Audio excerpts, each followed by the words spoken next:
Seja bem-vindo, bem-vindo entre nós. Que coisa boa ouvir tua voz. É uma alegria poder te encontrar. Bom dia, boa tarde, boa noite. Este é o episódio 66 da quinta temporada dos Filhos de Francisco, o podcast que tem Deus por pai e Francisco por paizão. O nosso objetivo é ver os dias de hoje pelos olhos da fé católica, neste tempo mais do que auspicioso da reflexão teológica de Francisco de Buenos Aires. Estamos aqui porque duvidamos do que vemos para crer no que não vemos. Você nos encontra em todas as plataformas de podcast e no YouTube. Curta e compartilhe as nossas redes sociais. No YouTube, Filhos de Francisco Podcast. No Instagram, Filhos de Frank, com C mudo. No Facebook, Filhos de Frank também. No Twitter, Feed Francisco Podcast. Feed Francisco Podcast. Ou mande um e-mail para nós, podcastfilhosdefrancisco@gmail.com. Eu, Luiz Alberto Bassoli, licenciado em Filosofia pela PUC Minas, educador há 34 anos, moro hoje na cidade de Nova Odessa, na região metropolitana de Campinas. Comigo, Gabriel Resgala Silva, psicólogo e mestre em Ciência da Religião pela Universidade Federal de Juiz de Fora. E conosco hoje, também fazendo este episódio, Luiz Felipe Barbedo, psicólogo e professor de língua portuguesa, direto do MER, no Rio de Janeiro. Aliás, servidor federal. Isso é muito importante. Daqui a pouco ele conta mais. Gente, está acontecendo enquanto gravamos este episódio, desde o dia 1º até amanhã, nós estamos gravando no dia 5 de agosto, a Jornada Mundial da Juventude em Lisboa. Dizem que a Jornada Mundial da Juventude foi a mais bela invenção de João Paulo II. Em 84, o Papa quis organizar um encontro no Domingo de Ramos, em Roma, para celebrar o Jubileu dos Jovens inserido no Ano Santo da Redenção. Esperavam-se 60 mil peregrinos e foram lá 250 mil pessoas, de vários países. Foi tão significativa a experiência para a igreja que o Santo Padre resolveu repeti-la no ano seguinte. Daí já foram 300 mil jovens que se repartiram entre as igrejas da cidade para momentos de oração e catequese. E foi no ano de 1985 que João Paulo II escreveu uma carta apostólica aos jovens do mundo inteiro e anunciou, a 20 de dezembro, a instituição da Jornada Mundial da Juventude. É um encontro de jovens de todo o mundo com o Papa. Simultaneamente, uma peregrinação, uma festa da juventude, uma expressão da Igreja Universal e um momento forte de evangelização do mundo juvenil. Ao longo de uma semana, os jovens provenientes de todo o mundo são acolhidos, em sua maioria, em instalações públicas e paroquiais ou em casas de família. Além dos momentos de oração, partilha e lazer, os jovens inscritos participam em várias iniciativas organizadas pela equipe organizadora em diferentes locais da cidade que o acolhe. Os pontos altos são as celebrações, atos centrais que contam com a presença do Papa, tais como a cerimônia de acolhimento e abertura, a via sacra, a vigília e, no último dia, a missa de envio. E a 28ª Jornada Mundial de Juventude aconteceu exatamente há 10 anos atrás, a JMJ Rio 2013. Pela primeira vez, foi um evento que ocorreu em um país cuja língua portuguesa era a maioria, majoritária, a segunda vez em um país da América do Sul, porque o primeiro encontro da Jornada Mundial da Juventude aqui na América do Sul foi na Argentina em 1987. A escolha da cidade do Rio foi feita pelo então Papa Bento XVI em 2011, no encerramento da Jornada Mundial da Juventude daquele ano. Com a renúncia de Bento XVI em fevereiro de 2013, o evento foi conduzido pelo seu sucessor, Papa Francisco, 3 meses de pontificado. Estava 3 meses no pontificado. Foi o primeiro encontro do novo Papa com a juventude católica e também o primeiro evento internacional do seu pontificado.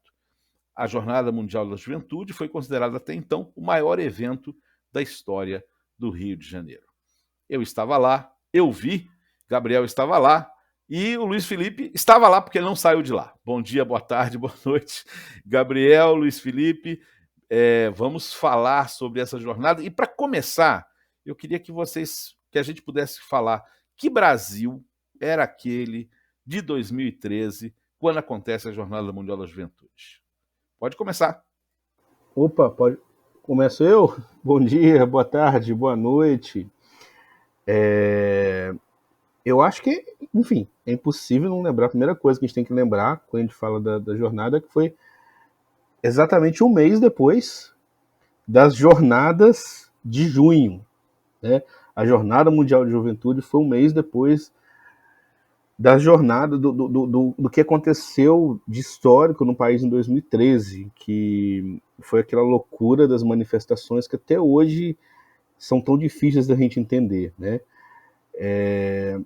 E aquelas manifestações que aconteceram naquele momento, elas não ficaram só restritas àquele momento de junho, mas elas perduraram aquele clima pesado, assim, porque em junho aconteceram as manifestações, foi o auge, né? Aconteceram as manifestações mais pacíficas, que tinham centenas de milhares de pessoas, mas depois elas foram ficando cada vez mais restritas, com menos pessoas, e cada vez mais agressivas, com grupos pequenos, mais anarquistas, mais violentos.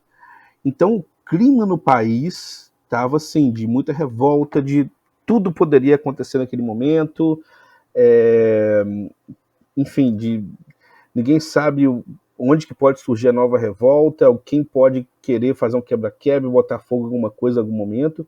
Uma coisa que a gente nunca tinha visto, e não sei se a gente vai ver de novo no país, assim, mas a gente ficou vários meses com esse clima. Então eu me lembro disso, que minhas irmãs eram muito novinhas ainda, e eu aquele medo, falei, nossa senhora, as meninas vão para lá, vão passar a semana inteira no Rio, naquela loucura, o que vai ser, que vai acontecer lá, né? E eu ia ficar só o fim de semana. Eu acho que a primeira coisa é isso, assim, que a gente tem que lembrar de como é que estava o clima no país, e no Rio de Janeiro especificamente, estava uma pressão muito grande em cima dos governantes, né, que o governador era o Sérgio Cabral, o prefeito era o Eduardo Paes, eu acho que sim, né? Era o Eduardo Paes ainda. Mas eu me lembro, principalmente, contra o Sérgio Cabral, tinha manifestações muito fortes, assim, denúncias muito fortes. Então, assim, a coisa estava pesada, né? O clima estava bem pesado no país, politicamente falando, naquele momento, assim. E é importante lembrar que, e foi bom essa observação, que no mês anterior tinha acontecido a Copa das Confederações, e foi uma grande confusão a Copa das Confederações. Era jogo acontecendo e manifestação do lado de fora, e havia essa expectativa mesmo do que viria a acontecer. Mas aí, Barbedo, que sensação que a gente tinha naquele ano sobre o país que a gente estava? Ou será que a gente não sabia que país era aquele e só descobriu, foi nos anos seguintes, o que estava para acontecer? Qual a sua percepção sobre isso? Aí você está me perguntando especificamente sobre sobre as jornadas de junho, certo? Não, sobre o Brasil jornada daquele momento. Sim, o Brasil daquele momento. Então, cara, eu inevitavelmente vou ter que falar um pouco sobre o que motivou aquela jornada e tal. Então, cara, o que eu penso, assim, é que o país, né, em 2012, 2013, né, naquela virada de 2012 para 2013, o que aconteceu? O país estava indo para o terceiro ano de governo petista, né? Viria a entrar no terceiro ano, não, desculpa, terceiro mandato, né? Tá. Terceiro mandato. O mandato Era seria Dilma. a eleição de 2014. Ela estava no meio do Exato. mandato dela. Seria o quarto mandato de 2014, certo? O país estava no terceiro mandato de governo petista, a situação no país estava bastante estabilizada, né? Pelo menos até meados de 2013, o país estava numa situação bastante estabilizada politicamente, economicamente, né? Geopoliticamente e tal. Mas, por outro lado, o que eu sinto que aconteceu foi que, apesar de toda essa situação, ainda existia um incômodo na população relativamente latente, né? Que era o incômodo tipo, tá, tudo bem, agora o país está indo para frente. E eu, né? E por que minha vida não melhorou? Por que minha vida não melhorou tanto, pelo menos não tanto quanto prometeram, né? Então, eu acho que o que aconteceu da jornada de junho foi um pouco isso, foi um pouco dessa dessa explosão difusa, né, de uma insatisfação com o ambiente político, né, mostrado todos os dias pela imprensa, né, uma inquietação de uma juventude que relativamente viveu um período bastante, se a gente for olhar historicamente, né, um período bastante pacífico, né, um período de relativa estabilidade, né, mas que ficou aquela questão, né? Tá, e eu? Né? Lógico, as coisas aconteceram, né, como aconteceram. Começou pelo processo, pela manifestação contra o aumento das passagens de ônibus, e aí apagaram esse fogo com gasolina, né?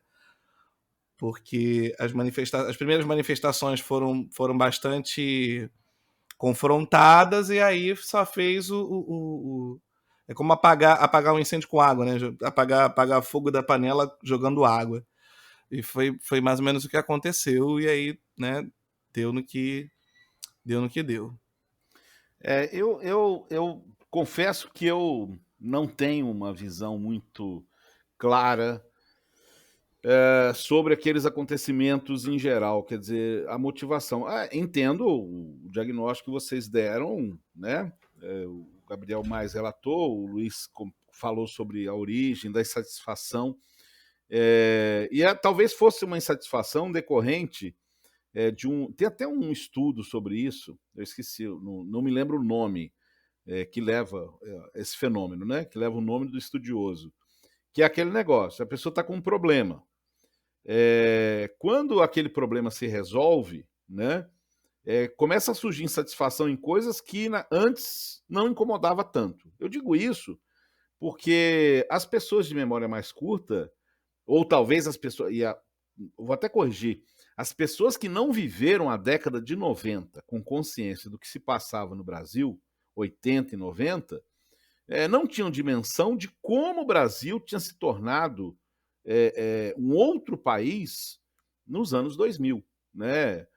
Coisas simples que a gente poderia falar, mas oportunidade, crescimento econômico, oportunidade de trabalho, até a melhoria de condição de vida foi mais sentida em algumas regiões, que isso repercute no Nordeste até hoje.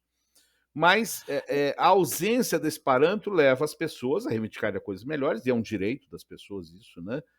Só que nisso houve aí um revertério muito grande que levou, como o Luiz Felipe disse, levou a gente aonde levou.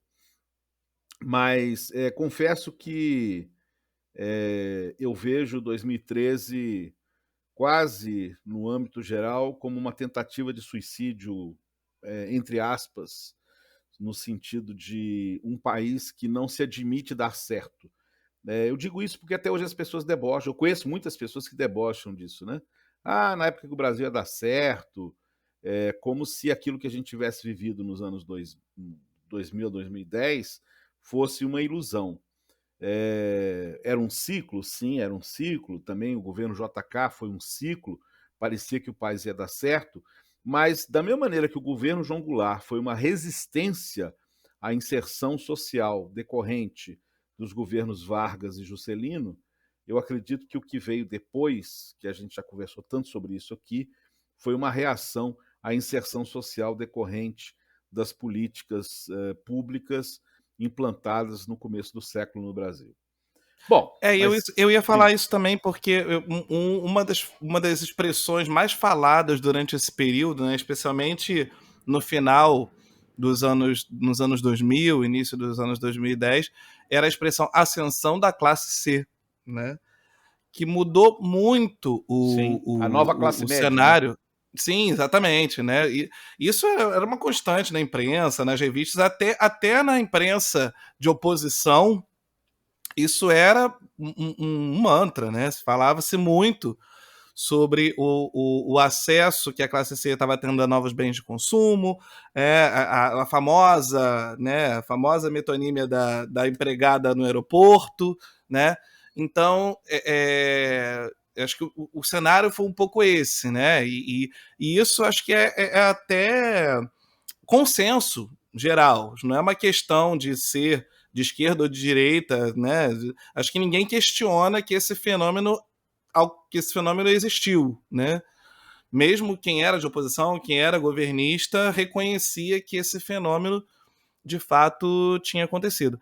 Então, isso que o Luiz levantou, de fato, aí assim, é uma leitura, né, sociológica e tal, se realmente houve uma espécie de autossabotagem, né, do brasileiro em relação a uma mudança de um status quo na, na sociedade, né, na história do país, de modo assim, não, as coisas precisam mudar para que tudo permaneça como sempre foi.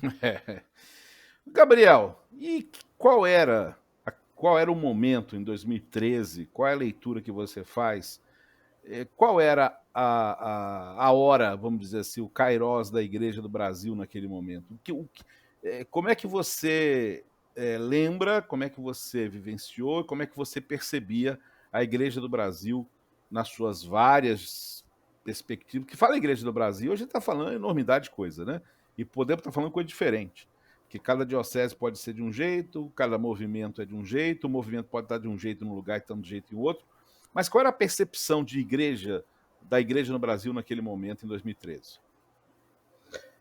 Olha, a minha sensação naquele momento era que a igreja estava vivendo meio que um auge de comunicação, assim.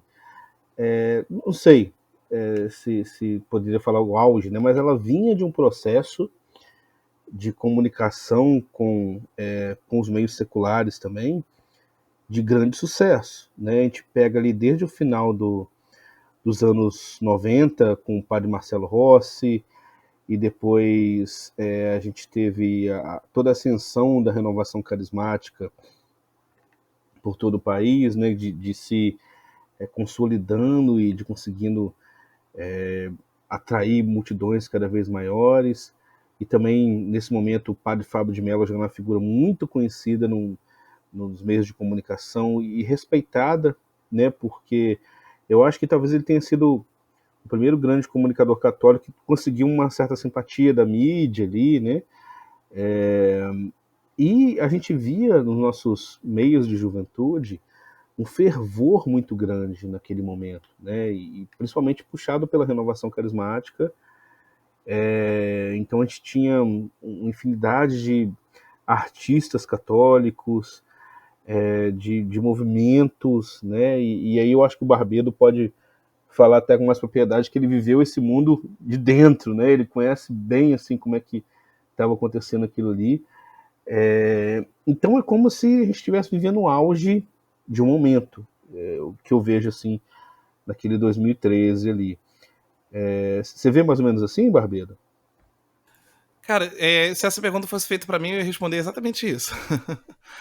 Eu acho que, de fato, assim, eu acho que o contexto católico, né, nessa virada de década vinha sendo essa explosão midiática, né?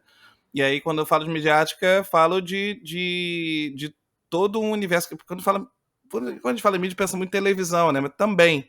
Mas a própria questão dos meios de comunicação, música, né? Toda a questão os eventos, né? Toda a questão da comunicação católica vinha num crescente muito grande. E foi um crescente muito grande, muito rápido, né? Em muito pouco tempo, conquistaram-se coisas, perdão, o professor de português não pode deixar passar um erro de concordância como esse, conquistaram-se coisas muito, muito grandes em um intervalo de tempo relativamente pequeno, né? Em mais ou menos uma década, você teve uma explosão muito grande de artistas, de mídia, rádios, televisões mesmo, né? Vários canais, né? Grandes comunicadores, os eventos juntavam, né? Os ajuntamentos agrupavam muitas pessoas, né? Centenas de milhares de pessoas e tal.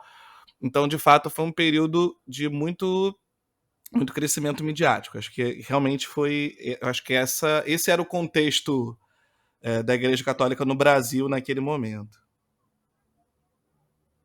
É interessante que a gente fazendo esse paralelo, né, do Brasil, da Igreja do Brasil, eu tô me lembrando aqui do Evangelho de 2 domingos atrás, o domingo passado, do joio e do trigo, né? Parece que, que o joio e o trigo, que surgiu o joio no meio do trigo, cresceram juntos, né? Nesses 10 anos. Bom, enfim, isso se a gente for por aí, a gente não chega no ponto que queremos chegar. Jornada Mundial da Juventude, ela começa, né, lá em 2013, com uma missa que me tocou profundamente. Eu me lembro, eu estava na casa da Marinalva, lá em Teoflotone, estava sendo a abertura da JMJ, e Dona Anitta Tempesta começa a missa. A missa foi no Corcovado, se não me engano, né? Eu me lembro, ou não sei se foi já lá embaixo. Eu lembro que estava ventando muito, tinha até aquela ameaça de chuva e tal. Mas eu me lembro mais especificamente de Dom Orani começando a colocar na intenção da missa, no começo da missa, os jovens que haviam morrido na Boate Kiss, que foi a tragédia da Boate Kiss, fez 10 anos agora em fevereiro, né? Final de janeiro. E também os jovens, as crianças, adolescentes mortos na chacina da Candelária. Sim, isso aconteceu. Foi interessante, até vou relembrar um contexto do porquê que isso aconteceu. No domingo que aconteceu, porque a tragédia da Boate Kiss aconteceu numa madrugada, e de sábado para domingo, né? E no domingo dessa data iria acontecer um evento de jovens na Candelária. Justamente na Candelária. Ia ser uma espécie de Marcha para Jesus, né? Um evento de jovens na rua, na Presidente Vargas, que eles iam caminhando pela Presidente Vargas, né? E aí, dada a tragédia, depois de divulgar a tragédia, eu me lembro que houve uma imensa comoção e imediatamente o bispo cancelou o evento e ele celebrou na Candelária uma missa em memória. Foi na rua, na verdade, né? Não foi exatamente dentro da igreja, mas celebrou na Candelária uma missa pelos mortos da tragédia, e como ele estava ali na Candelária, um evento que seria voltado para a juventude, ele lembrou também da chacina da Candelária, né? Então, só que tem um detalhe, Barbeto. Eu fui conferir. A Jornada Mundial da Juventude começou no aniversário de 20 anos da chacina de Candelária, que foi 23 de julho de 93. Então teve essa infeliz coincidência desses eventos se intercruzarem, né? No caso, sim. A Boate Kiss com o evento lá na Candelária em janeiro. Sim. As duas coincidências, né? A coincidência sim. Do evento de jovens ter sido justamente no dia da tragédia, acabou sendo cancelado, e o dia da jornada começar no dia da chacina, entendi. Mas me chama atenção, o que me chamou atenção, e aí eu acho que você está dando o contexto do porquê que Dona Ani puxa isso, né? Porque tinha sido um evento que aconteceu no começo do ano, que marcou a juventude, de certa forma. Mas me chama a atenção naquela abertura algo que para mim foi decisivo durante todo o evento, que é a ideia da misericórdia, que foi o que o Papa Francisco traz como seu lema e como força do seu pontificado. Mas a gente ainda não tinha noção dessa força, dessa ideia central. Chamou muito. Eu me lembro quando o Papa chega no Brasil, 1 ou 2 dias depois, né? Ele engarrafa no Rio de Janeiro, né? E o batedor lá erra o trânsito e o Papa fica no meio do trânsito e ele simplesmente, num carro não blindado, ele abre o vidro e começa a cumprimentar as pessoas. E nesse momento eu não lembro porquê, eu estava saindo de Vitória, estava indo para Teoflotone, eu me lembro que eu estava no restaurante. Assim, aquilo provocou nas pessoas uma coisa muito forte, porque o Papa estava ali junto das pessoas. Foi um evento que trouxe muita repercussão na sociedade, porque praticamente é um evento de apresentação do Papa Francisco para o mundo, mas muito mais especialmente para o Brasil. Vou começar por você. E contextualizando, desculpa, isso numa cidade como o Rio de Janeiro, que tem uma fama nacional e internacional de ser extremamente violenta. E fizeram piadas de roubarem o relógio do Papa, naquela coisa do Papa estender a mão. Começa por Sim, você. sim, sim. Gabriel, o que você lembra de que essa visita do Papa provocou na sociedade brasileira? Toda visita do Papa aqui, sempre, desde a primeira de João Paulo II, vocês nem eram nascidos, mas isso me marcou profundamente a minha vida, a primeira vinda do Papa Nascida eu era, tá? Eu Tinha também. 2 anos, mas João era. Paulo II no Brasil. Os ouvintes não. Mas é o seguinte, Gabriel, o que essa visita do Papa Francisco que você se lembra, que provocou, né, que mexeu com a sociedade brasileira naquele instante? Olha, é muito forte lembrar, né? Porque tinham poucos meses que o Papa Francisco tinha assumido, pontificado. O mundo já estava se recuperando ainda do choque de ter um Papa que renunciou por livre e espontânea vontade de uma forma, acho que praticamente inédita, né? Que nem a gente já conversou aqui sobre, num podcast falou sobre a renúncia de Bento XVI, sobre como é que se deu isso. Então, estava todo mundo em choque, primeiro com a renúncia de Bento XVI, e depois surgiu um Papa completamente diferente, né? Que era o Francisco, cheio de coisas, de propostas novas e falando de uma forma muito mais próxima de todo mundo, do povo, né?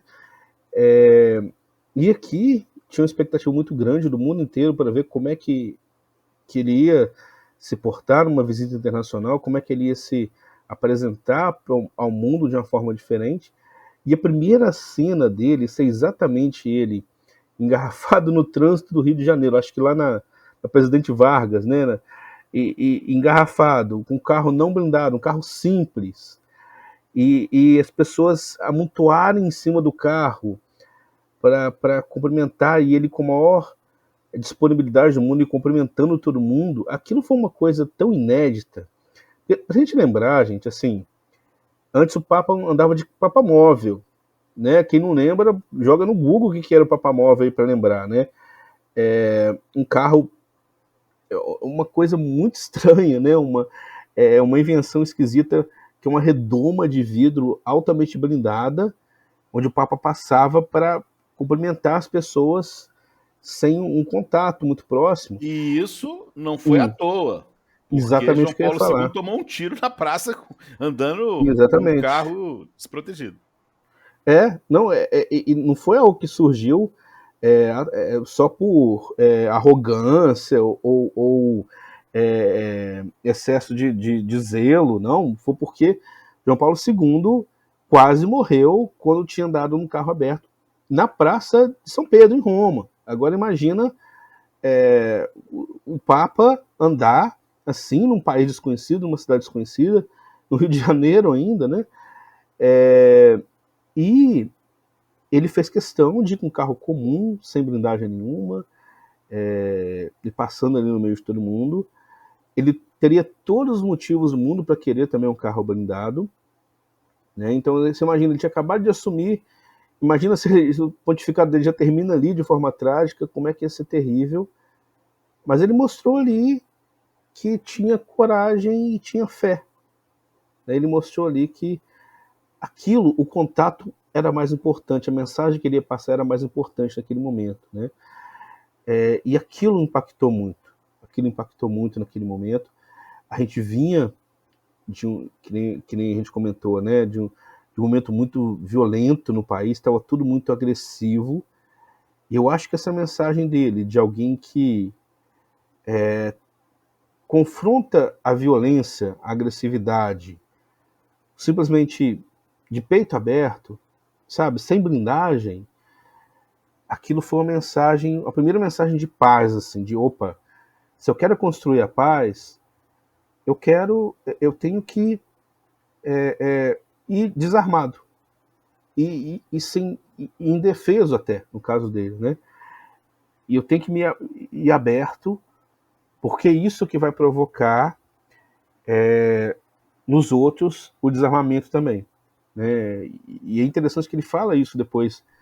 Ele até cita na carta L'Amoris Laetitia, ele cita Luther King, um discurso de Luther King que eu não me esqueço, que ele diz assim, que Se você quer quebrar um ciclo de ódio, alguém tem que se desarmar.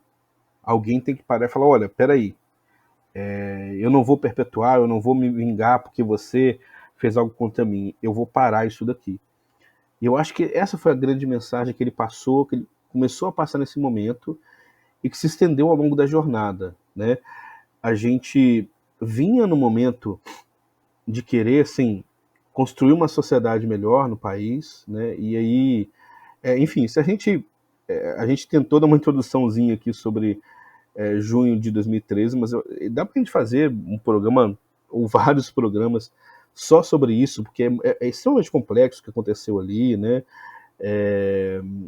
E eu acho que teve isso que vocês falaram, de um momento de novas aspirações do povo, mas tinha muitas reivindicações altamente urgentes, né? Começou com o transporte público, que sempre foi caótico no país, e depois, uma coisa que despertou muito foi a violência policial do estado de São Paulo naquele momento, que foi extremamente brutal com os manifestantes, que eu acho que aquilo que acendeu assim, uma revolta muito grande na população. Então, era um ódio muito grande que tinha ali da polícia contra os manifestantes, e os manifestantes estavam querendo revidar, né? Vamos atuar com ódio também para cima da polícia, para cima do Estado, para cima de todo mundo.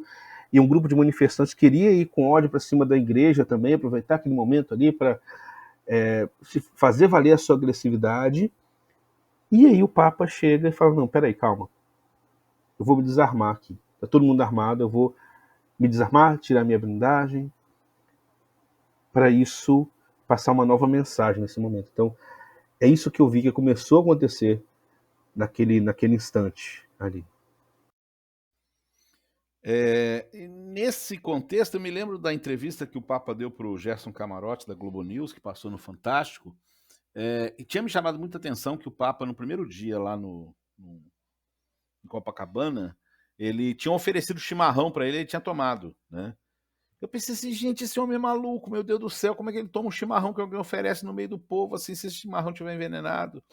E o Camarote comentou sobre isso na entrevista, não lembro se falou exatamente do chimarrão, mas falou da questão do carro aberto, falou da questão do engarrafamento lá, né?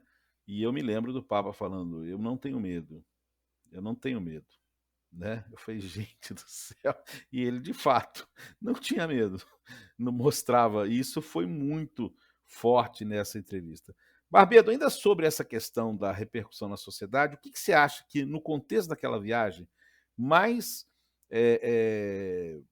impactou, né, as pessoas naquele momento? O que você lembra disso? Mas você está falando do quê? Qual viagem? Da visita do Papa ao Brasil, da JMJ, daquele momento. Que tá, não, mas... Não, tudo bem, é porque eu acho que você já tá meio indo pro final da história, não? Não, o final da história é outro, pode ficar tranquilo. A história não acaba aí, não. Não sei se eu entendi certa pergunta, eu falei, mas você já tá falando das consequências da JMJ? Não sei a mesma pergunta que eu fiz pro Gabriel, o que mais você lembra que impactou a sociedade, as pessoas em geral no Brasil, a presença do Papa? Não, sim. Teve. Vou falar particularmente, tá? Vou falar de forma pessoal como eu vi. A gente estava de fato nesse contexto bastante conturbado, né? Estava no meio das manifestações. Eu trabalho em uma universidade federal, né? Então as universidades federais eram, né, um foco muito grande daquela insatisfação geral e tal. Os universitários estavam muito engajados nessas manifestações, né? O que é bastante curioso, porque se hoje, quando a gente olha para trás, né, isso hoje, você tem a sensação, eu acho que isso foi um pouco criado pela mídia também, de que aquela insatisfação era uma satisfação contra o governo, né?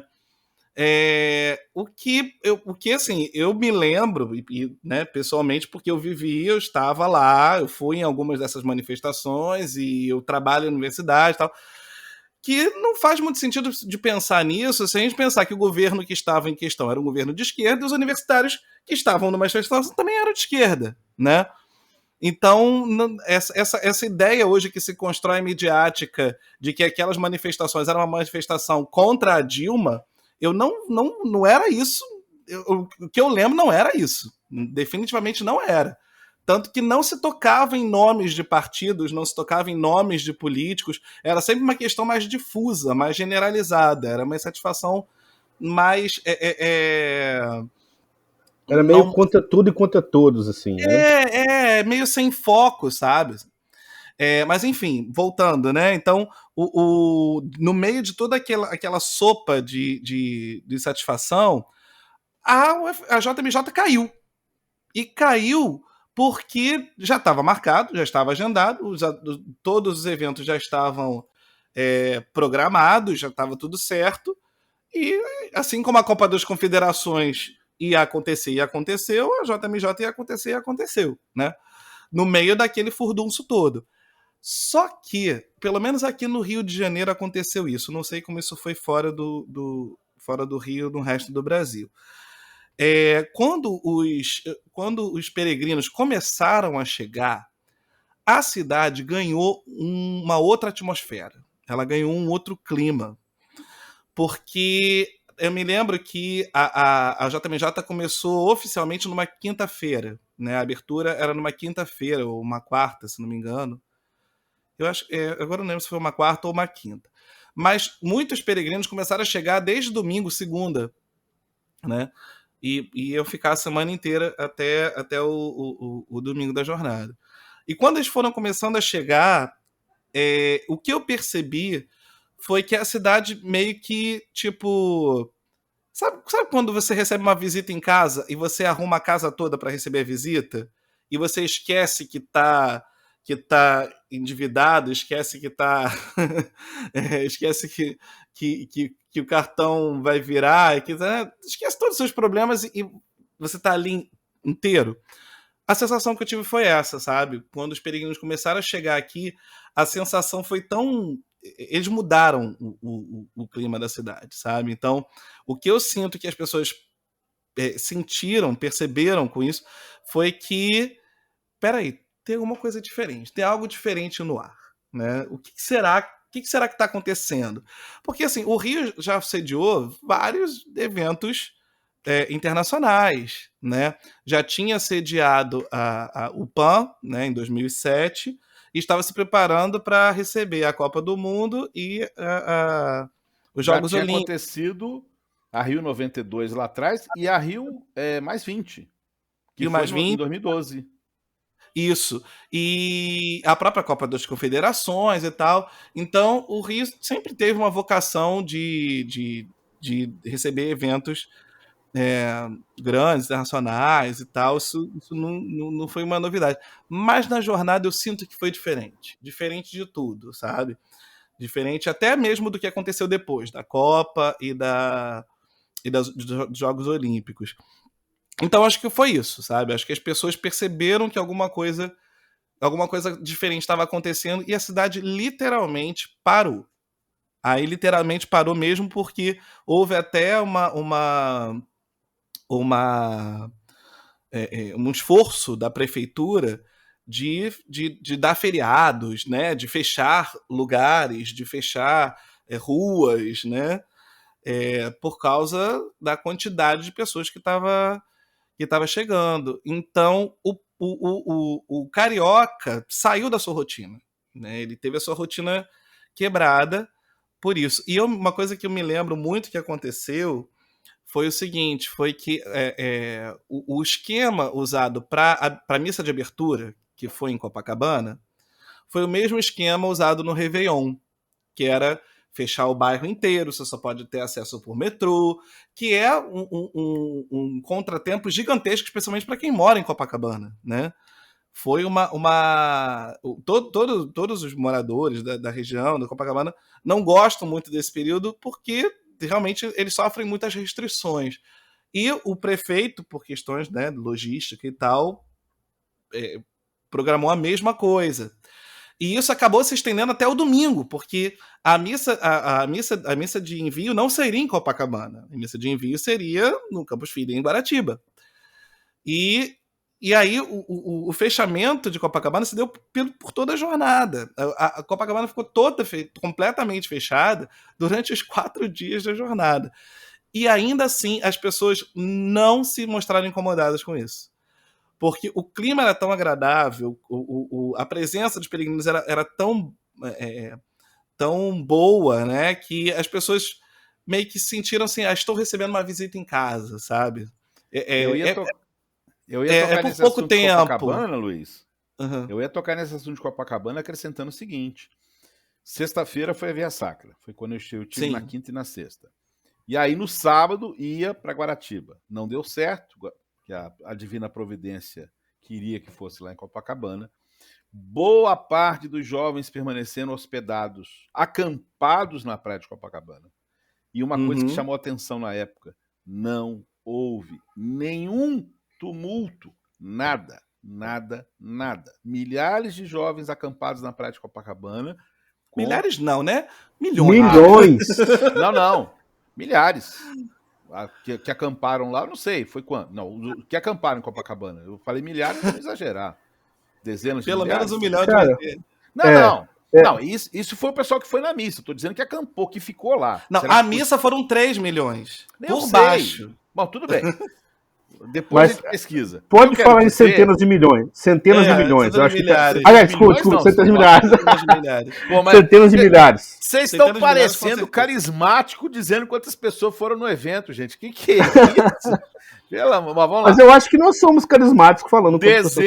Dezenas ou centenas de milhares de pessoas hospedadas em Copacabana, sendo que o carioca de Copacabana nem sempre tão bem-humorado com isso, como disse o Barbedo, abriu os apartamentos para quem, em algumas situações, enfim. As lojas se abriram, as pessoas usavam os banheiros, sabe? Um negócio era um clima espetacular. Foi muito bom você ter tocado nisso. E aí, a gente vai para o terceiro momento, e né, para a caminhada final aqui. Agora sim, Luiz, nós estamos indo para o final, entre aspas, que é falar da nossa experiência pessoal. Eu vou começar falando. Eu estive lá na quinta e na sexta-feira. Estive na Via Sacra. E aí, para dizer o que é uma Jornada Mundial da Juventude, eu acho que quando eu falar meu relato aqui, talvez as pessoas entendam. Em primeiro lugar, é uma peregrinação. Não é turismo religioso, tá? Peregrinação tem perrengue, peregrinação que tem problema, tem dificuldade. Eu saí de Teófilo Otoni com um casal de amigos, mais a cunhada que estava junto, e assim, eu não tinha dinheiro para ir, a história é engraçada, eu não tinha dinheiro para ir para a jornada, e aí o casal disse o seguinte, olha, você conhece o Rio? Eu falei, conheço. Você dirige lá? Dirijo. Aí o cara falou, eu não dirijo no Rio, então faz o seguinte, nós vamos pagar a sua viagem e você dirige pra gente. Então eu fui de motorista, né, na viagem. E assim, e foi na quinta-feira, foi meio tumultuado, a gente ficou a gente não conseguiu chegar na praia porque a passagem da Avenida de Nossa Senhora não, como é que chama a Avenida da Beira-Mar de Copacabana? Não é Nossa Senhora de Copacabana, ali é a Avenida Atlântica, né? Avenida Atlântica. Da passagem da Avenida Atlântica para a praia tinha uns pontos, era um negócio meio confuso. E a gente desceu na Cardeal Arco Verde no primeiro dia e a gente não conseguiu passar, então a gente ficou do lado dos bares, né? Havia uma separação ali, mas assim, já foi emocionante. Mas sexta-feira, aí a gente, né, hospeda em Volta Redonda, volta no domingo, volta na sexta-feira, melhor dizendo, a Via Sacra. Olha, tá entre uma das coisas mais profundas que eu vivi na minha vida, né? Eu estava começando como o Brasil a entrar num momento muito difícil da minha vida, dos mais difíceis que eu passei. E ali, a mensagem daquela Via Sacra para mim foi tão forte, da misericórdia e do amor de Deus, que me amava, não porque eu fosse santo, não porque eu fosse perfeito, foi fundamental para os anos seguintes para mim, né? Eu não teria conseguido sobreviver ao que eu passei nos anos seguintes se não fosse aquela jornada, aquela experiência, Lógico que Deus poderia fazer de outra maneira, né? Claro, né? Como eu ouvi de uma pessoa que ficou em Teoflotone, que falou assim: eu recebi a mesma graça assistindo pela televisão. Tá bom, tá certo, fica combinado assim. Mas Deus tinha Como para é que mim ela tem aquela. que saber? Como é que ela consegue saber que foi a mesma graça se não tem como comparar? Deixa quieto. Deixa quieto. Eu não saberia, eu tava lá, eu não saberia dizer se eu recebi a mesma graça de quem teve em Tá bom, casa. deixa quieto. Mas então, mas assim, eu precisava ter ido lá. Eu precisava daquele momento, eu precisava daquele encontro com o Papa Francisco, eu precisava ouvir dele o que eu ouvi lá. Que, assim, eu me lembro que 2 ou 3 frases ficaram muito fortes para mim, elas se perderam um pouco no tempo, mas não a experiência. Falando do evangelho desse domingo, né, desse final de semana que nós estamos gravando esse episódio, foi um momento de transfiguração para mim. E é curioso que a verdadeira experiência da transfiguração não é aquela coisa gloriosa. Você tem aquele momento glorioso, né? Mas, de repente, some tudo. Aí você, peraí, será que eu sonhei isso? Né? Mas aquela experiência ficou gravada no meu coração. E para eu não esquecer, para não ter que fazer uma gravação depois do episódio, eu acho que, assim, um dos fatos mais marcantes da sociedade que envolveu a Jornada Mundial da Juventude foi o que o Papa falou na entrevista, que ele virou tradição depois ele dá entrevista no voo. Não lembro se foi no voo de ida ou no voo de volta, que ele diz: se uma pessoa é gay e busca Deus, quem sou eu para condenar? Né? Foi no voo de volta. Foi na volta, né? Foi na volta. Mas marcou como esse momento da jornada, né? Marcou como esse momento da jornada. E para mim, eu acho que essa fala do Papa, ela marcou muito pela questão da acolhida, né? De um passo gigantesco, né? Dentro de uma série de coisas que a gente já discutiu aqui no podcast outras vezes. Mas, pessoalmente, para mim, a experiência da acolhida e da misericórdia de Deus naquela jornada foi algo que eu nunca vou esquecer e permanece comigo, e eu tenho certeza que vai permanecer comigo por toda a eternidade, porque foi ver aquela multidão na sexta-feira, não era ainda os 3, 4 milhões do domingo, mas era já uma multidão imensa,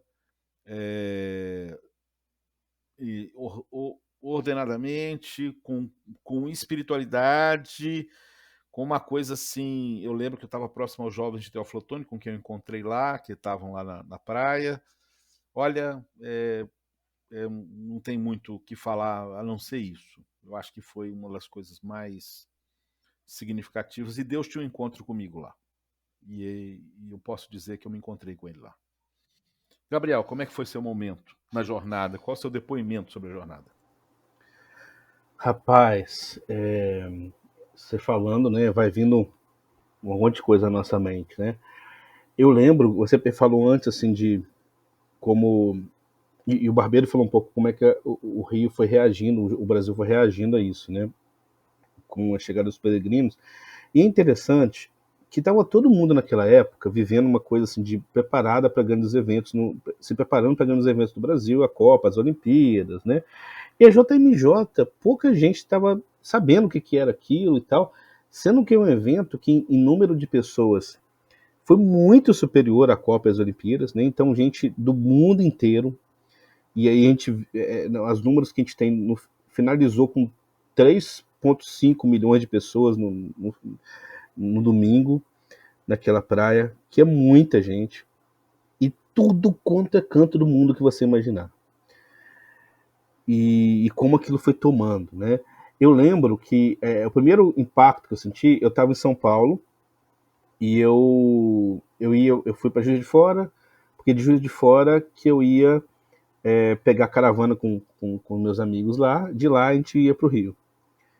E eu cheguei no rodoviário do Tietê, em São Paulo, que em feriado já fica hiperlotado, né? Maior terminal rodoviário da América Latina, aquela loucura, mas daquele jeito eu nunca tinha visto.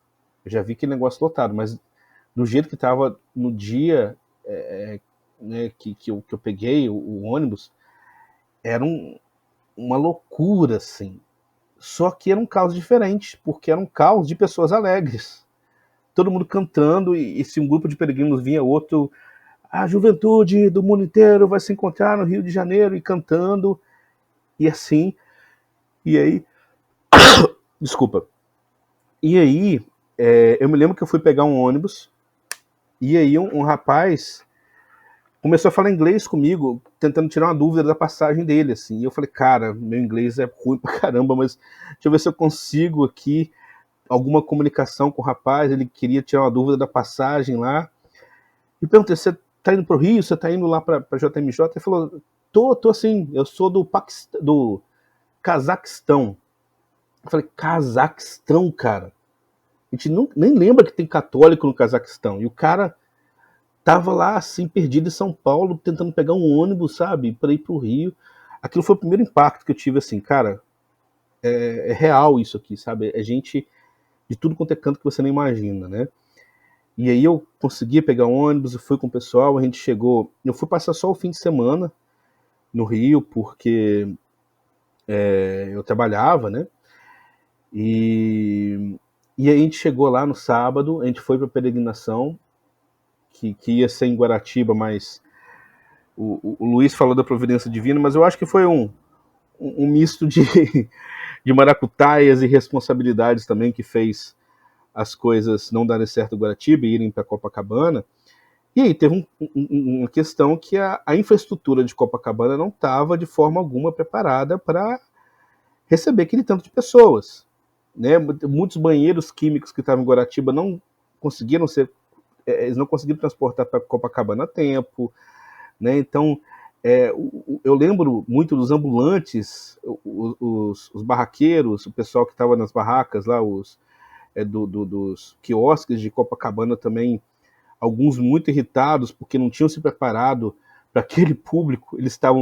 Muitos estavam com estoque cheio de cerveja e não vendiam cerveja nenhuma para aquele povo lá. Então eles tinham a praia. Aí não agradaram o cliente, né? Não souberam agradar Foi o muito clientela, né? interessante isso. Foi muito interessante, porque eu lembro que eles nunca viram a praia tão lotada assim. Os caras não conseguiram andar direito com os isoporzinhos dele, com a barraquinha deles para vender.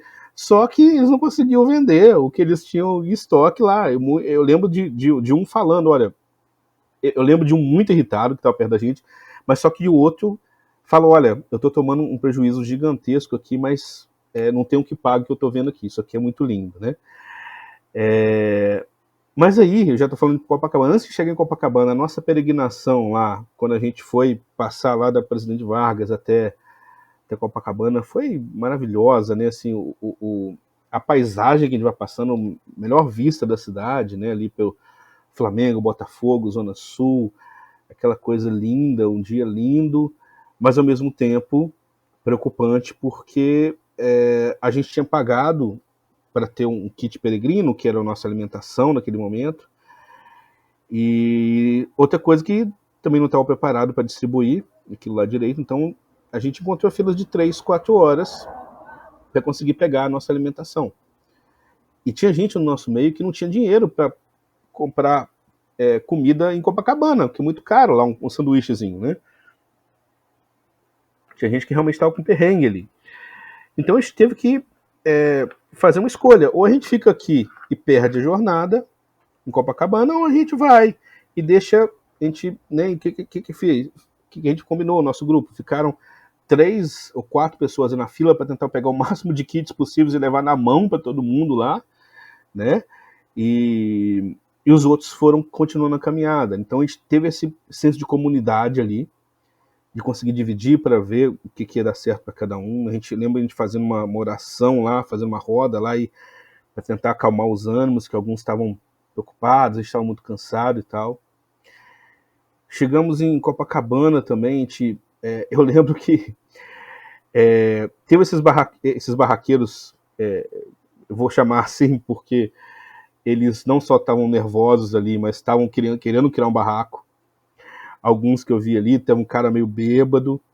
E tinha um pessoal da África, que eles, Costa do Marfim, que eles chegaram, até um fuso horário complicado, eles chegaram de tarde e foram dormir na areia, em plena areia, estavam deitados lá, e toda hora alguém chegava e esbarrava neles, porque estava lotado o negócio.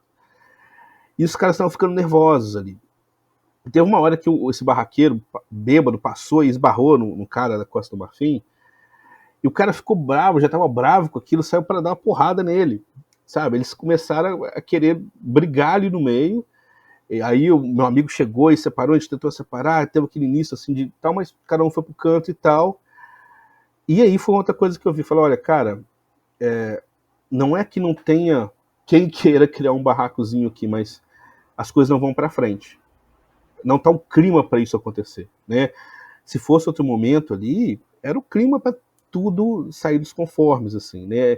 Inclusive roubos, arrastões, que a gente já chegou lá, o pessoal já estava avisando, cuidado aí com carteira, com isso tudo, né? Que Réveillon no Rio, inclusive o Luiz sabe como é que é, né? Como é que é o famoso da mole lá com o celular, né? Que a gente não pode dar bobeira, mas a gente for ver os números depois da JMJ, até isso, né? Teve muito poucos roubos, furtos, confusões, e as pessoas embasbacadas, assim, como é que pode 3 milhões de pessoas e não aconteceu quase nada de negativo. A praia, mesmo sem banheiro direito, e às vezes pessoas têm que enfrentar filas gigantes pro banheiro, a praia não estava com cheiro ruim, né? Então eu entrei na praia no domingo de manhã, lixo todo recolhido depois, a praia, sabe, depois que acabou o evento, a praia limpíssima, os próprios peregrinos, a gente ia juntando tudo e arrumando. Que nem o Luiz falou, as pessoas, os próprios bares lá de Copacabana, as pessoas nos apartamentos abrindo os locais, os banheiros para os peregrinos usarem, um clima de muito acolhimento, confraternização, como não se vê em outro lugar, né? Então, assim, é como a paz, é como aquele clima de amor, de paz ali, de confraternização, fosse contagiando todo mundo, como o Barbedo falou. E aí o auge para mim, disso tudo, desse clima, foram os minutos de silêncio, sabe? Que teve 2 momentos assim, extremamente fortes. Exatamente. O silêncio na Via Sacra foi espetacular também. A Via Sacra eu não tava, mas eu lembro que à noite teve os shows e tal, e teve um momento de adoração, né? Eu lembro que o seguinte, quando o Papa falou, não teve silêncio, porque ele começou a falar em espanhol e muita gente não entendeu muito bem, então começava um cochicho aqui, um cochicho ali, né, e tal, aquela coisa. E não tinha. Pessoal, muita gente nem conhecia o Papa direito, não estava ali nem. Mas quando começou a adoração, quando veio o Santíssimo, mas foi assim, 3 milhões de pessoas, ou não sei se tinha, mas milhões de pessoas em silêncio, a gente conseguia ouvir o barulho da onda batendo na praia, e o helicóptero lá em cima, sabe? E aquela coisa assim, e ficamos 5 minutos em silêncio. Eu contei depois no vídeo, assim, 5 minutos. Me arrepia só de lembrar aquele momento, sabe? Um silêncio assim, como é que pode milhões de pessoas em silêncio, sabe? E depois se repetiu esse silêncio no dia seguinte, na missa, né? Depois da comunhão, eles pediram silêncio, também foram mais 5 minutos de silêncio. E para mim foi aquilo. Foi aquilo que quebrou tudo, foi aquilo símbolo da JMJ, o milagre do silêncio de milhões de pessoas ali, sabe? Como é que aquela espiritualidade se manifestou daquela forma e quebrou toda a agressividade, todo o cansaço, toda a desarmonia, sabe? Tudo que a gente via carregando assim de uma exaustão gigantesca, né? De 1000 coisas que vinham na mente ali, e pessoas assim que ficaram mais de 24 horas sem poder ir no banheiro. Acabou naquele momento de silêncio. Então, quem viveu deve se lembrar disso, né? Deve ter essa recordação muito forte. Enfim, eu acho que foi demonstrado ali como a gente, quando a gente busca isso, busca o amor, busca a paz, busca o que está além, tudo é relativo. A gente consegue encontrar o sentido em algo diferente, e até o silêncio pode revelar um tipo de milagre, por assim dizer, né? Antes de passar para você, Luiz, eu queria acrescentar nisso que o Gabriel falou. Desculpa. Eu queria acrescentar nisso que o Gabriel falou, a respeito desse encontro né, eu me lembro no metrô, chegando na Arco Verde, no primeiro dia, na estação Cardeal Arco Verde, do metrô de Copacabana, exatamente aquela multidão de pessoas, e você via as pessoas falando todos os idiomas possíveis e imagináveis, né? Uma coisa assim, fortíssima, bela, né? Uma Babel ao contrário, porque na verdade um Pentecostes, né? Que Exatamente o que eu ia falar. todo mundo entendia o que o outro falava, né? Embora falassem línguas diferentes, né? Todos se faziam entender.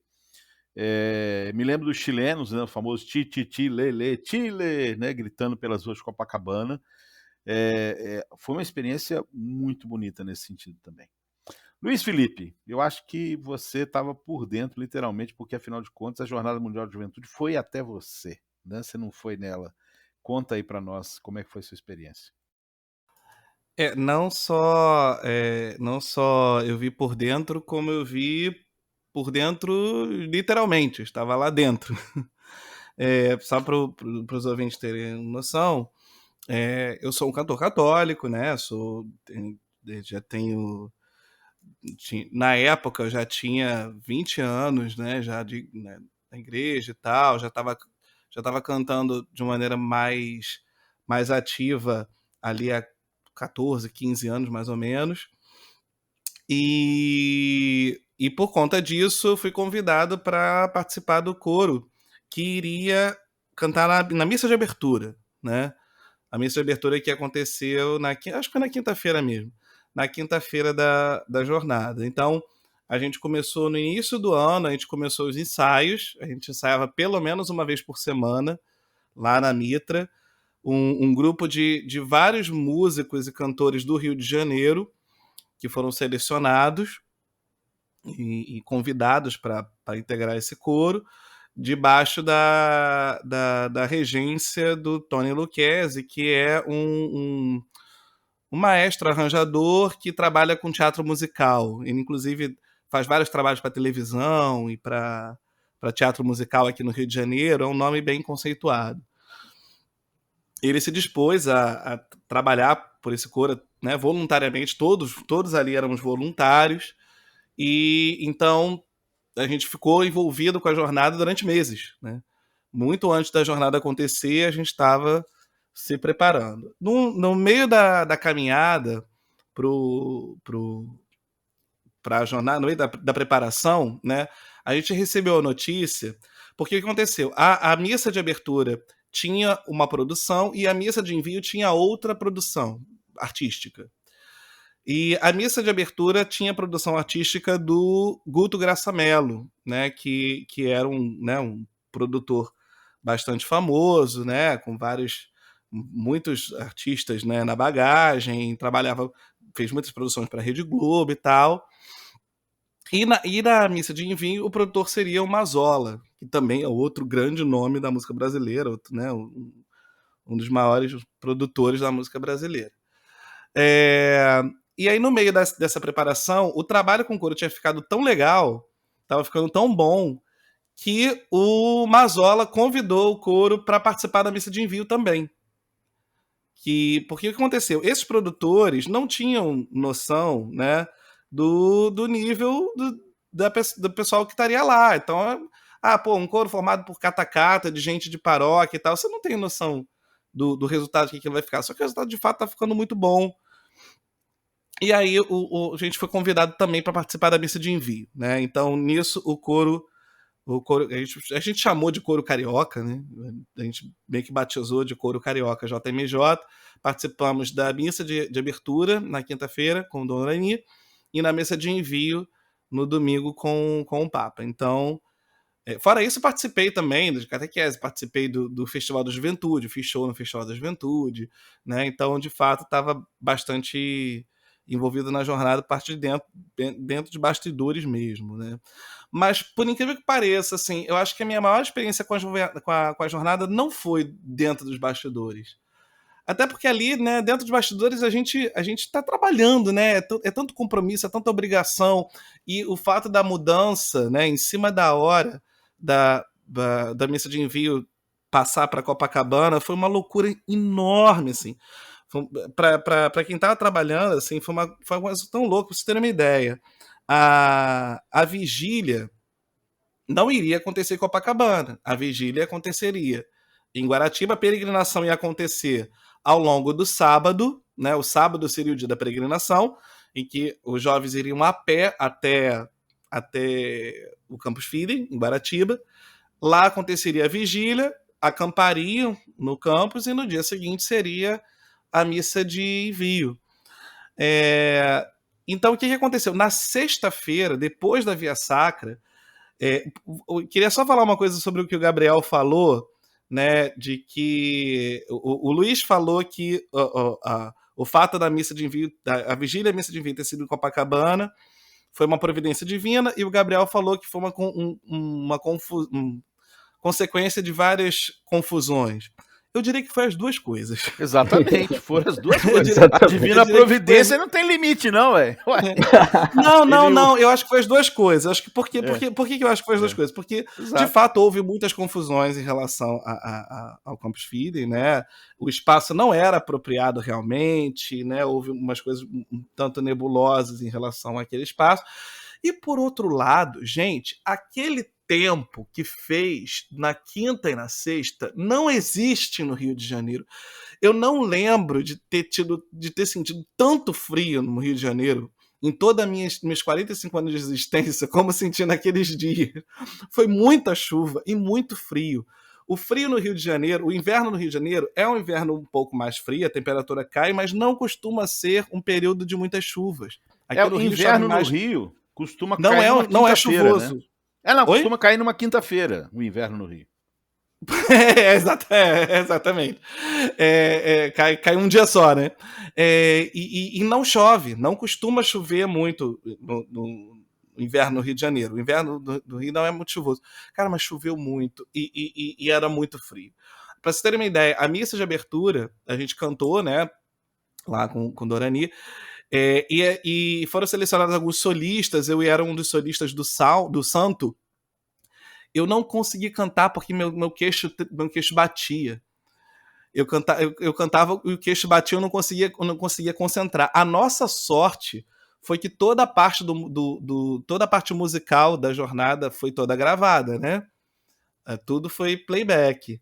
E, cara, se não fosse isso, não teria acontecido. Então, o pessoal fala, nossa, que horror foi playback. Meu querido, se vocês tivessem noção de que se não fosse playback, não existiria, porque não tinha condição de fazer nada ao vivo ali naquele palco na quinta-feira, debaixo daquela chuva e daquele frio.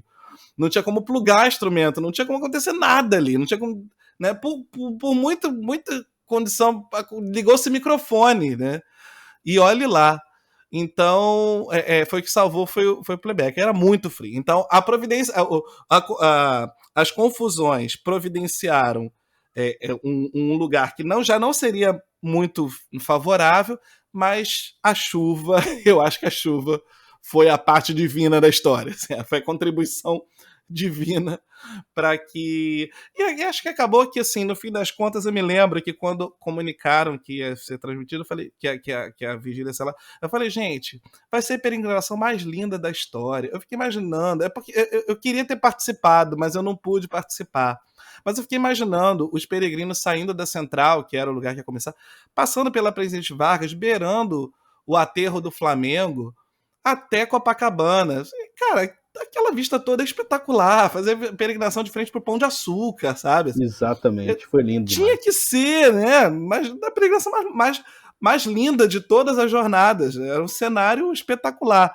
Eu falei, não, tinha que ser, porque tinha que ser realmente. Mas a loucura foi tão grande que a gente passou de sexta para sábado acordado. E isso, a gente que não estava trabalhando diretamente. Quem estava,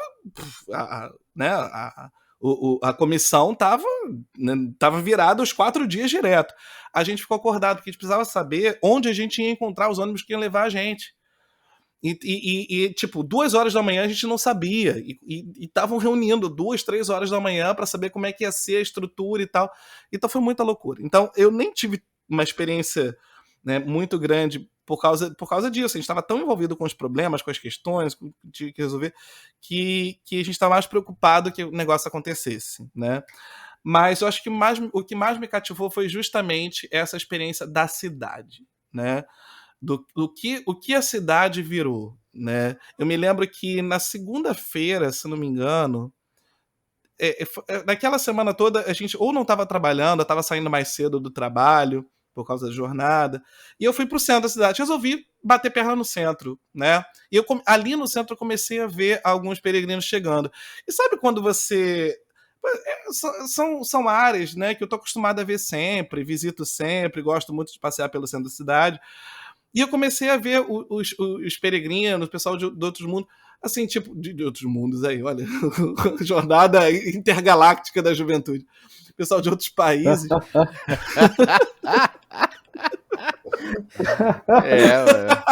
certo. Quem sabe, né, no futuro, de repente. Mas Sabe, né? Mas tipo, Bom. tem outra que seja maior que essa? Não tem.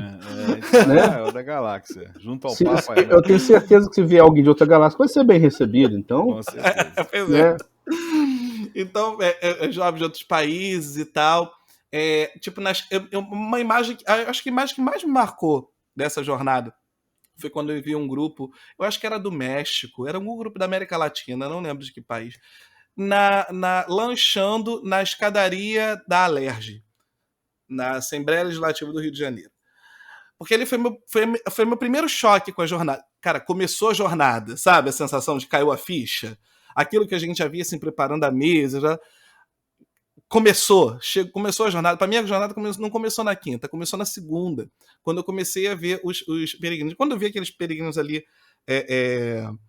lanchando, sentados na escadaria da Alerj, eu tive uma espécie de epifania, assim, né? Porque era um grupo que não era um grupo de jovens como a gente estava acostumado a ver dentro da igreja, porque, assim, dentro da minha realidade, eu conhecia dois tipos de juventude, né?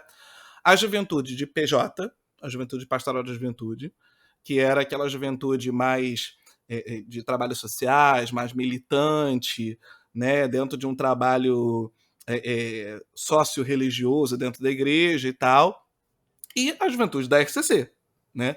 Que era uma juventude mais espiritualizada, mais preocupada com questões com relacionamento com Deus, né? Com vivência cristã, né? E etc. Então, esses eram os dois modelos de juventude que eu tinha, de juventude católica, né? E quando eu vi aqueles jovens ali, era um grupo que não era um grupo de paróquia, era um grupo de... saca tipo escoteiro? Né? Era um grupo que era parecido com um grupo de escoteiros, mas era um grupo católico. E aí eu vi gente de universidades católicas, eu vi gente de escolas católicas, então eu comecei a perceber que a igreja era muito maior do que aquilo que eu conhecia, sabe? O grande impacto da JMJ para mim, eu falo, gente, a gente vive numa bolha. Aquilo que a gente entende por igreja é uma coisa ínfima perto do que ela é de fato no mundo inteiro. Então, quando eu comecei a ver os peregrinos representando esses grupos, né, e tudo isso é igreja, porque a gente cresceu, pelo menos aqui no Rio, acho que no Brasil a gente tem muito isso, de que igreja é paróquia. Né? Se você não é de paróquia, você não é de igreja. Né? E que o trabalho cristão, o trabalho católico, é aquele trabalho que você faz na paróquia. É trabalhar na crisma, é trabalhar no grupo jovem, é ser do grupo de oração, né? Esses trabalhos que a gente conhece que estão diretamente relacionados à paróquia.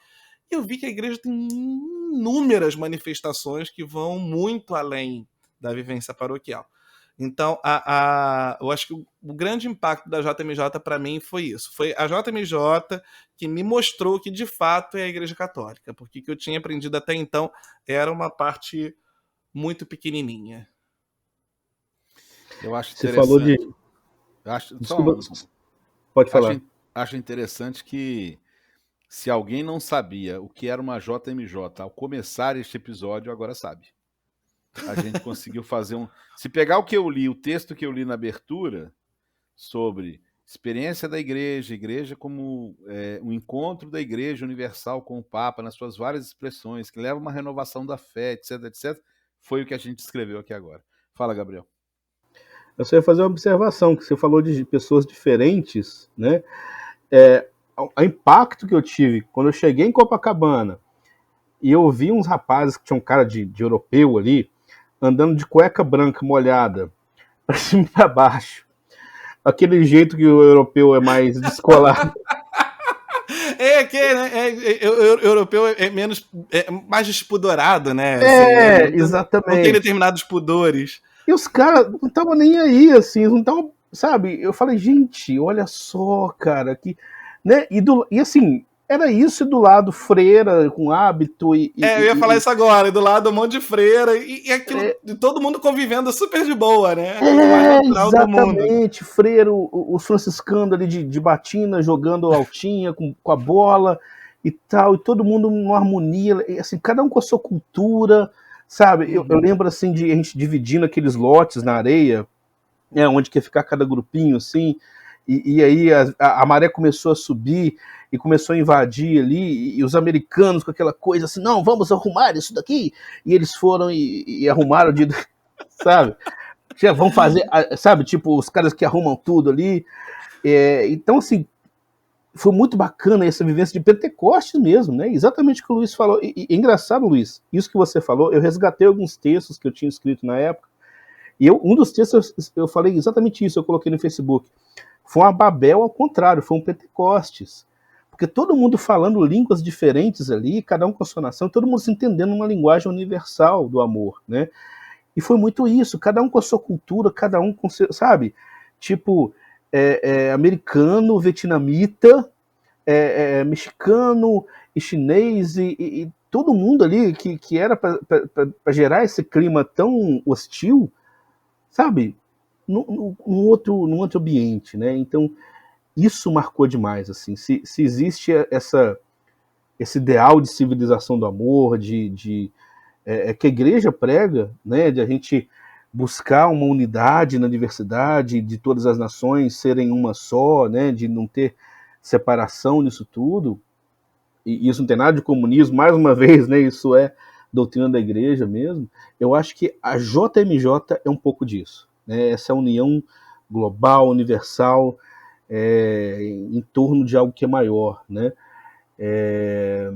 Mas tomara que aquela semente tenha ficado em muita gente, né? É difícil a gente medir as consequências, medir o impacto disso, porque aí a gente já falou um pouco isso aqui, mas a impressão que em outros episódios, né, mas a impressão que eu tive que a última década essas coisas meio que se perderam, assim, não sei, a gente estava até comentando isso em Copacabana, né, porque esse episódio surgiu do nosso encontro, o primeiro encontro dos três podcasters aqui, de nós três, presencial, foi em Copacabana no mês passado, e a gente falou, caraca, tem 10 anos de JMJ, a gente podia gravar um programa em relação a isso, né, e a gente comentando ali, o Barbedo partilhou dessa impressão que eu tive, que é como se a JMJ tivesse sido o auge e de repente as coisas meio que se perderam por algum motivo, não sei, pelo menos coletivamente a impressão que deu, assim, né? Mas tomara que a semente... Eu tenho outra Pode falar. interpretação sobre isso.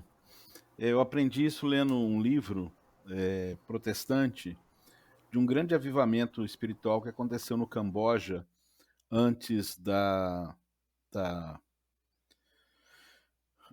do grande morticínio que houve lá, mais de 1 milhão de pessoas morreram, e também a partir de reflexões sobre momentos de graça de Deus que antecedem as tragédias. Por exemplo, a aparição de Nossa Senhora em Medjugorje, né?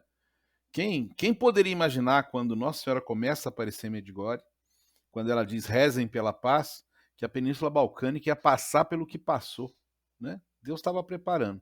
Eu vejo diferente, eu vejo que a Jornada Mundial da Juventude foi uma preparação para nós, para mim, para você, para o Barbedo, enfim.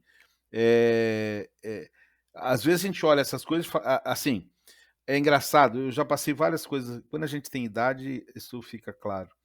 Às vezes a gente acha que alguma coisa assim, chega no ápice, a gente acha, não, daqui a gente vai voar, não. Depois que você chega no ápice, você só cai, né? Então, assim, é um ápice, mas é a transfiguração. É o que eu acabei de falar da transfiguração, Gabriel. chega lá, os caras falam assim, nossa, vamos fazer 3 tendas, vamos ficar aqui em Copacabana, tá bom demais e tal, e o senhor manda descer, né? Para enfrentar a cruz, porque logo depois da transfiguração o senhor começa a falar que ele ia ser morto e tal, aí depois vem Pedro dizer que aquilo não ia acontecer. Então, assim, eu entendo que a jornada como experiência divina, né, como experiência de graça, como peregrinação, e esse é o sentido, né, da peregrinação, é uma epifania, usando o termo aí que o Luiz usou, exatamente como uma preparação para nós. E eu digo para nós assim, para nós pessoalmente, mas não é só para nós, né? Então eu digo que e eu sempre faço a leitura o contrário, né? Que alguém pode falar assim, nossa, mas teve uma coisa tão maravilhosa dessa, e depois nós tivemos tantos problemas sérios, né? Me lembro uma senhora, no segundo grupo de evangelização que eu dirigi, o primeiro lá em Teófilo Otoni, uma senhora que virou para mim e falou assim, nossa, mas eu rezo tanto, eu não sei, eu tenho tanto problema na minha vida, mas eu rezo tanto, eu não sei porquê, eu não sei como é que é isso, e eu falei para ela assim, foi a palavra que me veio na hora, imagina se a senhora não rezasse. O que aconteceria? Então, assim, não no sentido de tragédia, mas no sentido de não dar conta do que está lidando, né? Eu acho que foi um tempo de graça, nos preparando para os tempos difíceis que nós tivemos à frente. Estamos tendo ainda, né? Espero que tenha passado o pior, mas isso pensando em termos eclesiais, porque assim, se a gente confrontar, e não vai dar tempo da gente fazer isso, a experiência de graça e misericórdia dessa jornada, com aquilo que nós vivenciamos dentro da Igreja Católica nos anos seguintes, de discurso de ódio, né? Mas, quem sabe, nós resistimos, e graças a Deus nós 3 resistimos, porque tivemos aquela graça. Vamos caminhar para o encerramento? Gabriel, pode continuar. Amém. Depois disso não tem muito a falar, não.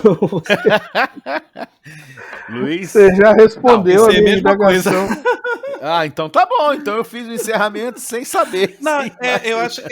Eu imaginei que a gente fosse encaminhar para o final, né? E aí o legado da JMJ, né? Qual seria o legado? Assim, eu tenho muita dificuldade de enxergar assim, um legado positivo da JMJ para a igreja como um todo, né?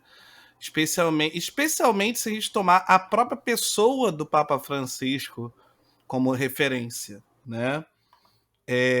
Eu acho que a jornada foi o início, até porque, de fato, a jornada foi o primeiro grande momento do Papa Francisco, que tinha acabado de entrar no pontificado, né? Tinha começado ali no mesmo ano, ia ser a primeira grande manifestação pública dele, e justamente num país vizinho ao dele, com o qual ele tinha tanta familiaridade, né? Ele sempre teve uma familiaridade bem grande com o Brasil, por ser vizinho da sua Argentina, e estava todo mundo meio que esperando, né? O que esse cara tem a dizer, né? E aí o que ele tinha a dizer incomodou uma galera, incomodou muito, incomodou forte, como diz o meme Galvão, sentiu, né? E eu acho que o que eu acho que aconteceu depois disso foi isso. Foi que a palavra de Francisco mexeu com setores da igreja que não gostaram do que ele tinha para dizer, né?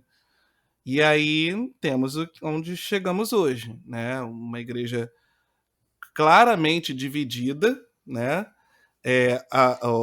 Onde você tem uma igreja que está com o Papa e que, né, que não só o defende, mas como defende o que ele defende, né?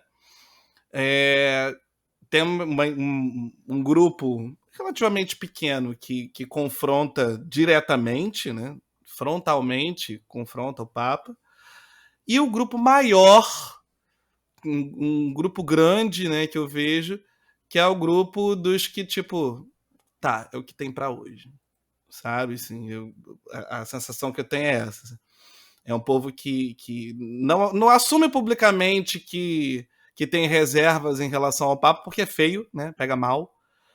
mas que não compra. Não, você vê claramente que não compra tudo que ele tem a dizer, não.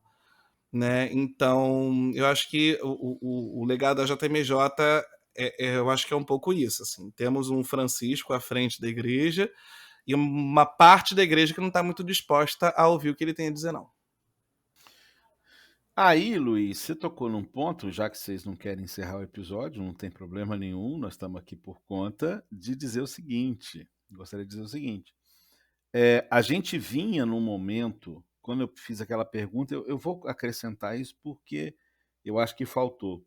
Quando eu perguntei sobre a igreja que antecede, né, o Gabriel apresentou um ponto muito positivo naquele momento, mas havia uma coisa que, especialmente no meu ambiente carismático, católico, crescia muito nos últimos 10, talvez 10 até um pouco mais de anos. Mas 10, vamos colocar como primeira década. Moralismo. Um discurso moralista, uma pregação moralista ao extremo. E se tem uma coisa que Francisco não é moralista, e vamos entender o que é o moralismo. Moralismo é um exercício de poder que se faz a partir do pecado do outro. Uma definição que eu consolidei agora, nesse momento. O moralismo é um exercício de poder. Eu sou melhor que o outro por causa do pecado do outro.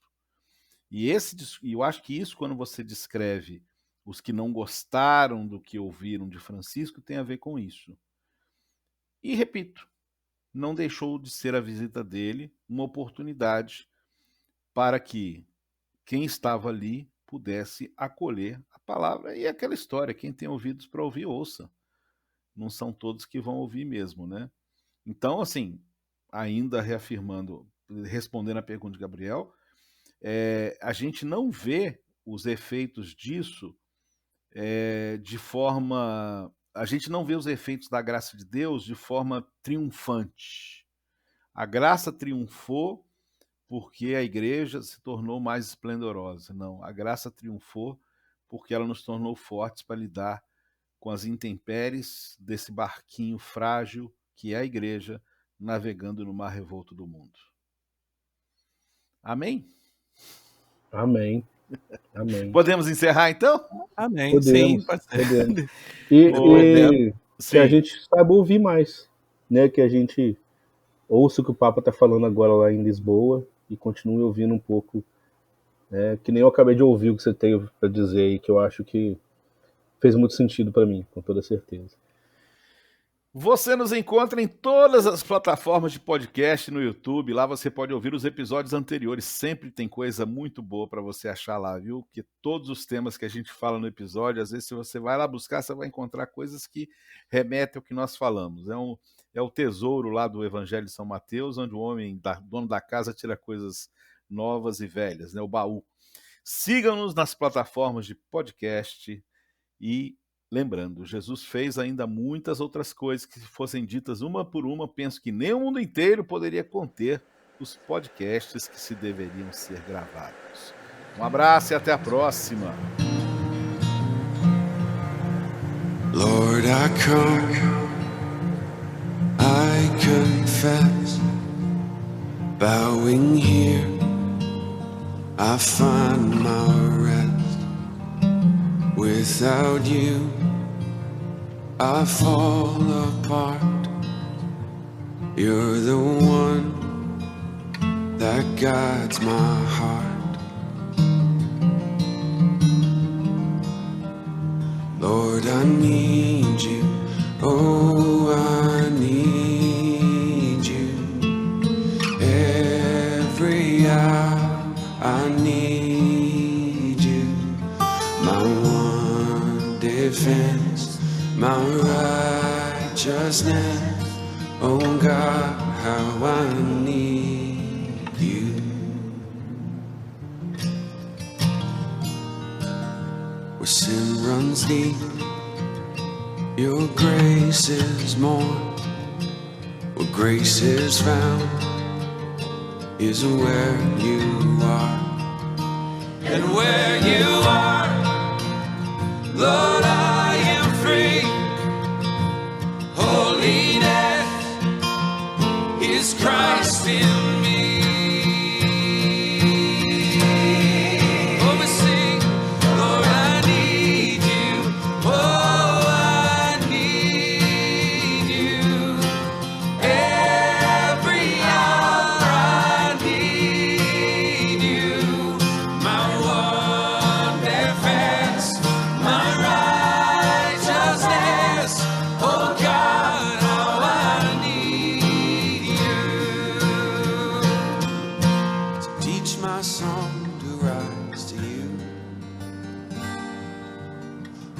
temptation comes my way. When I cannot stand, I'll fall on you. Jesus, you're my hope and stay. Lord, I need you. Oh, I need you. Every hour I need you. My one defense, my righteousness. Oh God, how I need you. You're my one defense, my righteousness. Oh God, how I need you.